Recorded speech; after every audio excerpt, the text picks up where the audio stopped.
Welcome everyone back to weekly weather updates, and in today's video we'll have a look back at another very historic event from August, the heatwave of 2020. Now of course we were in the midst of the COVID-19 lockdowns by that point, and it was pretty typical through much of 2020. We saw some stunning spring and summer weather, with that spring being very sunny, very warm, when all we had to do was be locked down, and that summer equally was very hot as well. Now on the 31st of July of 2020 we did see 37.8 degrees, but that was more of an isolated day. But it was the early August where we saw relentless heat. Of course, 37.8 degrees is a very, very hot temperature, and that was nudging up close to our all-time temperature record. And of course, we eclipsed that last year. Now, on Wednesday's video, we had a look at the all-time August temperature record, which is 38.5 degrees and still stands from 2003. This is a very similar heat wave in both its timings and its exact temperatures, but it didn't quite peak as high, and the simple reason for that is the upper air temperatures were just simply not hot enough. Now, this heat wave lasted from around sort of the 4th, 5th, 6th, all the way to around the 12th, 13th of August, with the peak temperature of 36.4 degrees on the 7th of August. Of course, we did see hotter at the end of July, but this is in the midst of the proper heat wave. And another major factor of this was the very warm nights, where many areas had temperatures in the high teens, about 18 plus degrees from around the 8th all the way to the 16th. And there were multiple tropical nights recorded in London, and we even saw a minimum temperature of 22.3 degrees, which is ridiculous. That's sort of the daytime highs many of us will be seeing this week and over the next few days, and that was the overnight low. Absolutely ridiculous. We'll first start on some of the reanalysis charts to see why this occurred. Now, we can run all the way back actually to that hot day right at the end of July, and you can see it was just a plume of heat for a day where the 20-degree isotherm got through. Now, unfortunately, when we look at reanalysis, we only can look at 24-hour frames when we're looking at this.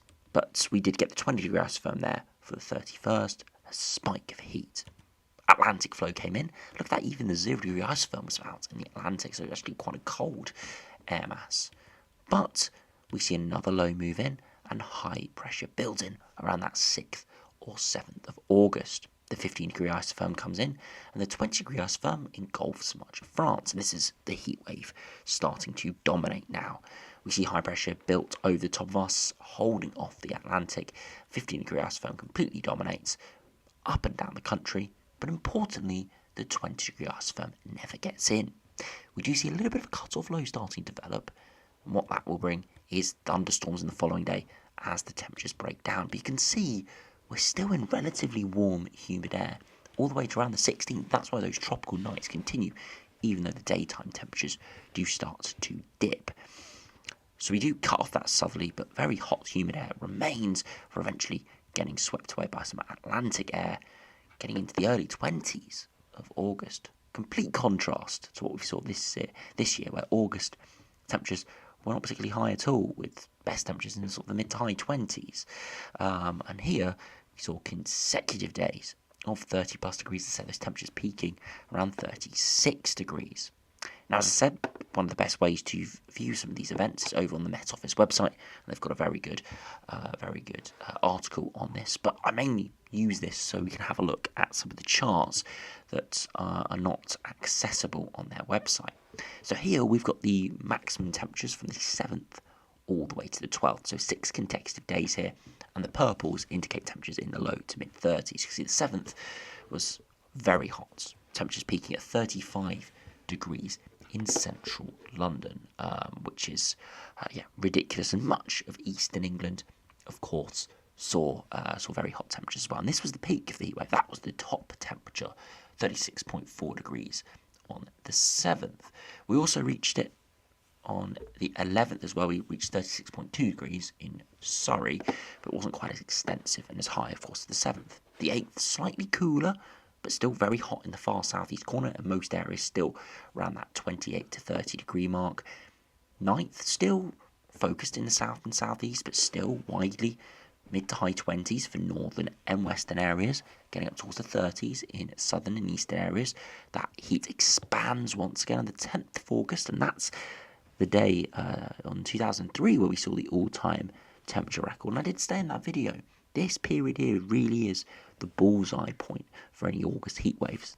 Beyond this, then much later than this, towards the second half of the month or the last week, like we're in now, then those upper air temperatures are starting to dip, and the sunshine is starting to weaken as well. Remember, we see our peak daylight hours in June.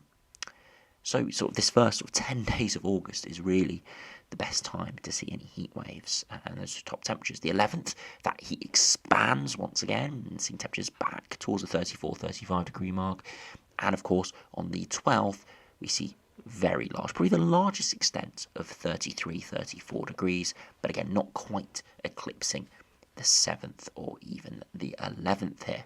Now, these are the top temperatures, and it's insane seeing this sort of heat for a number of days, 6 consecutive days here of seeing temperatures into the low to mid 30s. And of course, we saw hot days either side of this. But another amazing thing was the minimum temperatures, and this spans a lot longer. As I said, as we saw from the synoptics, as that heat moved away, we still kept muggy air aloft, even though it cooled down sort of the mid to low teens upper at 850 HPA.